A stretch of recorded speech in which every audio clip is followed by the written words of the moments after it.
తప్పకుండా మంచినీళ్ళు తాగాలి. ఎందుకంటే చల్లగా ఉన్నా కూడా వాటర్ చాలా చాలా ఇంపార్టెంట్. డీహైడ్రేషన్ అనేది వచ్చేస్తుంది. గుర్తుపెట్టుకొని మంచినీళ్ళు తాగండి. మంచినీళ్ళు తాగడము అనంటే కనీసం ఒక 3 లీటర్స్ మార్నింగ్ నుంచి ఈవినింగ్ వరకు 3 లీటర్స్ వరకు తీసుకోండి.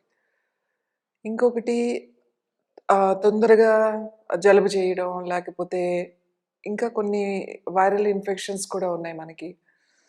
తుమ్ములు రావడం, అలెర్జీస్, ముఖ్యంగా అలెర్జీస్, తర్వాత ఆస్తమా పేషెంట్స్, బ్రీతింగ్ ఇష్యూస్ ఉన్న వాళ్ళకి, వీళ్ళందరికీ సైనస్, మైగ్రేన్ ఇలాంటి వాళ్ళందరికీ ఈ వింటర్‌లో బాగా సఫర్ అవుతూ ఉంటారు. కాబట్టి మనం యోగాలో ఇలాంటివి రాకుండా మనము ఏం చేయాలి అనంటే, మీకు మంచి ముద్ర ఉంది. శ్వాస ముద్ర అని అంటామట. మీరు శ్వాస ముద్ర ప్రాక్టీస్ చేయాలి.